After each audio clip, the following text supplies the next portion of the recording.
Dust लेती है, मोहब्बत डसती है, फिर बाल बढ़ जाते हैं।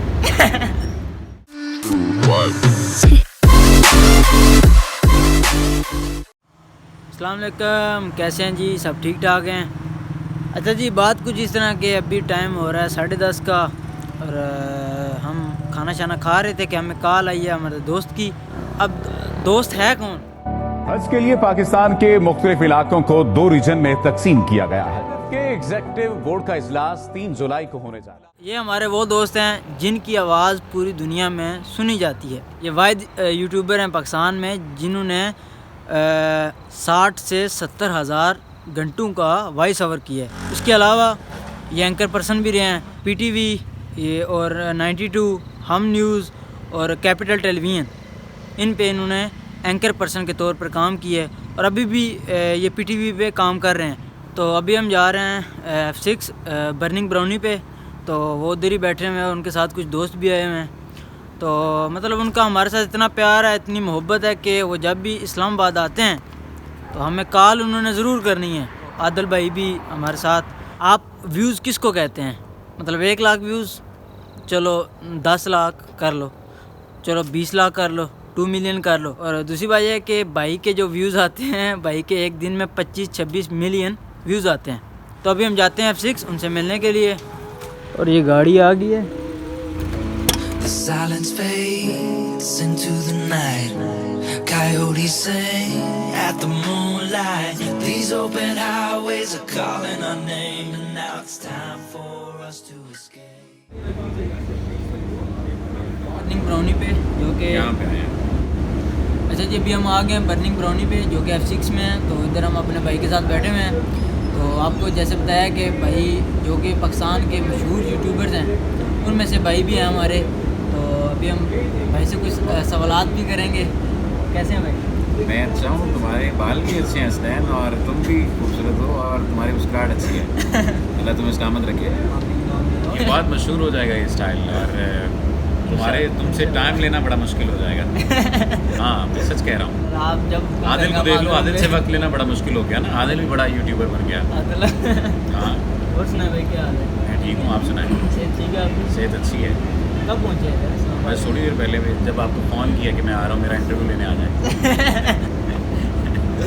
तो भाई बस कुछ सवालात मेरे ध्यान में थे कि आपने यूट्यूब पे भी काम किया है, आपने TV पे भी काम किया है, आपने चैनल भी चलाया है, ठीक है? जो रह गई है। जो रह तो अभी ऐसी कौन सी चीज़ है जो आपको अभी रह गई है और वो आपको अट्रैक्ट कर रही है? अच्छा, रह बहुत सारी चीज़ें गई हैं, लेकिन जो इन दिनों अट्रैक्ट कर रही है हम उनकी बात करेंगे। एक आपने खुलिया जहन में रखना है, जो आपका सवाल हो ना, उसको किसी दूसरे गैर महरम के सवाल से रिप्लेस नहीं करना। ये गैर महरम है, ये गैर मुतल्लका शख्स है इस वक्त, सिर्फ ये कैमरा मैन है बस। चांद नवाब। ये चांद नवाब है, ठीक है? अच्छा, आपकी बात बिल्कुल ठीक है। मैंने किया चैनल पे भी काम किया, मैंने डिजिटल मीडिया पे भी काम किया, मैं अभी भी कर रहा हूँ इंशाल्लाह, बशर्ते ज़िंदगी बाद में भी करते रहेंगे। अभी भी डिजिटल मीडिया पे काम कर रहा हूँ। मैंने 2012-13 में मैंने FM स्टार्ट किया, उसके बाद रेडियो पाकिस्तान किया, उसके बाद फिर FM 101 किया, फिर 7 न्यूज़ पे काम किया, PTV पे काम किया, हम न्यूज़ पे काम किया, 92 न्यूज़ पे काम किया, कैपिटल TV पे काम किया as a digital media head of content. अभी अपने चैनल चल रहे हैं, वो भी है, और अब PTV पे भी काम कर रहा हूँ।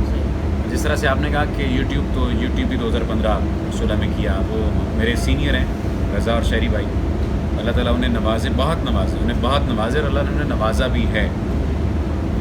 उनके साथ मिलकर यूट्यूब स्टार्ट किया, उनके साथ मिलकर वॉइस ओवर किए, तो मज़ा आया। क्योंकि जो वीडियो डालते थे वो ट्रेंड में चली जाती थी, 7-7, 8-8 वीडियोस ट्रेंडिंग में रही, और मुझे नहीं पता होता था। आदिल बता रहा था, सर जी फलां वीडियो ट्रेंड में जा रही है, तो मैं कहता था अच्छा यार थैंक यू। तो आदिल की बहुत मेहरबानी है मुझ पर, जिनमें से एक मेहरबानी ये भी है कि मुझे बता दिया करता था, इदराक देता था। अब आपका जो सवाल है, जो भाई ने रिप्लेस किया ना, तो उस सवाल की तरफ आते हैं कि अब रह क्या गया है। पढ़ाना रह गया है, मैं पढ़ाना चाहता हूँ। दूसरा पीरी मुरीदी रह गई है। लेकिन वो वाली पीरी मुरीदी नहीं है, वो जो हज़रत इकबाल ने कहा था जवानों को पीरों के उस्ताद कर, वो वाला यार। मैं जब छोटा था, अभी भी छोटा हूँ, लेकिन जब मैं पहले मज़ीद छोटा था तो उस वक्त मुझे मालूम नहीं था कि मैंने अपने दुख को कैसे हैंडल करना है, कैसे टैकल करना है। मेरे आज के मेरे साथ के लोगों को, मेरे नौजवानों को, मेरे दोस्तों को, मेरे जूनियर्स को नहीं पता गम को कैसे हैंडल करना है। मसलन जिस तरह से अभी तक आप इस बात में उलझे रहते हैं, सर जी नींद नहीं आती है, रात को नींद नहीं आती। तो ये जो रात को नींद ना आना क्यों?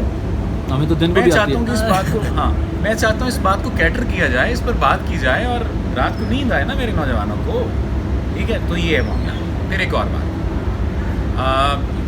रिलेशन बनता है, रिलेशन तो फैशन में है। कहा जाता है डिप्रेशन फैशन में, नहीं, डिप्रेशन नहीं है फैशन में, रिलेशनशिप फैशन में है। रिलेशन बनता है, उसके बाद डिप्रेशन में बंदा चला जाता है।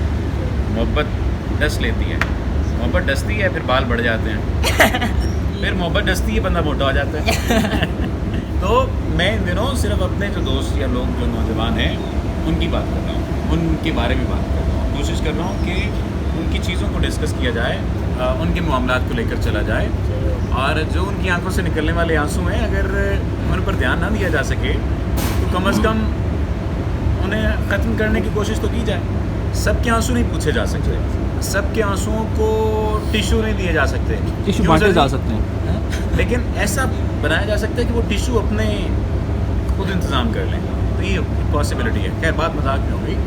बात करने का मकसद ये कि मैं इन दिनों रिलेशनशिप साइकोलॉजी पे काम कर रहा हूँ या उसकी प्रैक्टिस कर रहा हूँ, ऑकल्ट साइंसेस की प्रैक्टिस कर रहा हूँ। मुझे इसमें पहले भी इंटरेस्ट था, लेकिन अब मैं इस बात को ज़्यादा लेकर चल रहा हूँ, और मेरी ये कोशिश है कि जो मेरे गिफ्ट के लोग हैं जो सिर्फ चंद एक ऐसी बातों की वजह से अट्रैक्ट हो जाते हैं जो कहीं पर भी एग्जिस्ट नहीं करती। मसलन खूबसूरती फाइनल डेस्टिनेशन है, नहीं फाइनल डेस्टिनेशन खूबसूरती नहीं है। दौलत फाइनल डेस्टिनेशन है, नहीं फाइनल डेस्टिनेशन नहीं है। और भी डेस्टिनीज हैं, और भी डेस्टिनेशंस हैं, आपको वहाँ पर सफ़र करना है, पर कैसे सफ़र करना है ये नहीं पता। तो मेरी ये कोशिश है कि यार जिन तजर्बों से, जिन राहों से मैं गुजरा हूँ और फिर जिन राहों से बुज़ुर्ग गुजरे हैं, उनके पास बैठकर, उनकी खानकाह में बैठकर, उनके गोडे गिट्टों को हाथ लगाकर, उनसे कुछ सीख कर, उनके तजर्बात से सीख कर उन लोगों को बताया जाए कि यार गमगीन नहीं होना। गमगीन होना इस 65-70 साल की ज़िंदगी में गमगीन होना ही रह गया क्या? और गमगीन होने की मतलब रीज़न कोई होनी चाहिए ना। आप दीन के लिए शहीद हो जाएं, ये दीन के लिए फ़िक्रमंद हो, ये रीज़न बनती है। आप अपनों के लिए, वालदा के लिए, बहन के लिए, बेटी के लिए, बीवी के लिए, रिश्तेदारों के लिए, भाई के लिए, छोटे भाई के लिए, बड़े भाई के लिए फ़िक्रमंद हो, उसके लिए रोएं तो समझ आती है, लेकिन उसकी वजह से रो रहे हो तो वो समझ नहीं आती। रिलेशनशिप की वजह से रो रहे हो तो वो समझ नहीं आती। हो सकता है ये बात आपको मुख्तलिफ लगे और लगे कि ये क्या बात है। महबूबा की वजह से रो रहे हो तो ये समझ नहीं आती यार। महबूबा के लिए रो रहे हो ये भी नहीं समझ आती। यू हैव टू मैनेज ना, मतलब मैनेज करना है ना यार। मोहब्बत है तो मोहब्बत को मैनेज करो, याद है तो याद को मैनेज करो। आप दुनिया के जिस हिस्से में चले जाएँ, आपको ज़हनी सुकून हासिल नहीं है, आप कुछ नहीं कर सकते। आपको दिल का सुकून हासिल नहीं है तो आप कुछ भी नहीं कर सकते।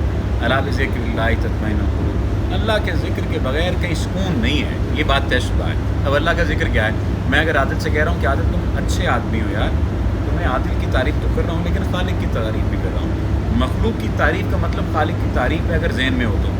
मैं अगर ये बात कहूँ कि आप जैसे बाल दुनिया में किसी के नहीं हैं, तो इसका मतलब अल्लाह ताला जिसने ये क्रिएट किया है वो मुख्तलिफ है, वो मुख्तलिफ अंदाज से बनाता है, उसने मुख्तलिफ अंदाज से लोगों की तरतीब बयान की है। बताइए, तो ये सारी बातें अब आदिल सर खुद आ रहा है तो उसकी भी तारीफ़ करनी चाहिए ना। आदिल कह रहा है मेरी तारीफ़ नहीं की। आदिल ने जितनी मेहनत की, आदिल जिस अंदाज से ऊपर आया, आगे आया, बढ़ा और ये खुद कफालत में आ गया, तो इसका मतलब ये है कि ये भी काबिल तारीफ़ है, लेकिन वो ज़ात भी काबिल तारीफ़ है जिसने इसे इस काबिल बनाया। अब हम फंस जाते हैं किस बात में? याद में, धोखे में। हम कहते हैं उसने धोखा दिया। अरे भाई उसने सिर्फ धोखा नहीं दिया, आपने धोखा खाया। आपने भी तो धोखा खाया ना, ऊपर से पानी भी पिया। हाँ, ऊपर से पानी भी पिया और आंसुओं नहीं पिया। आंसू अंदर ही गिराते रहे, अंदर गिरते रहे आंसू, जहर बन गए, जहर बनकर डिप्रेशन दिमाग में आ गया।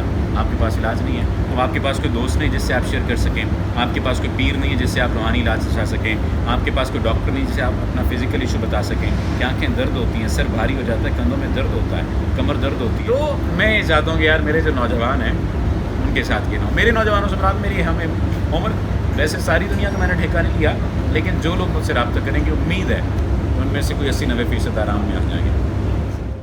ये थे हमारे प्यारे भाई सफदर अली।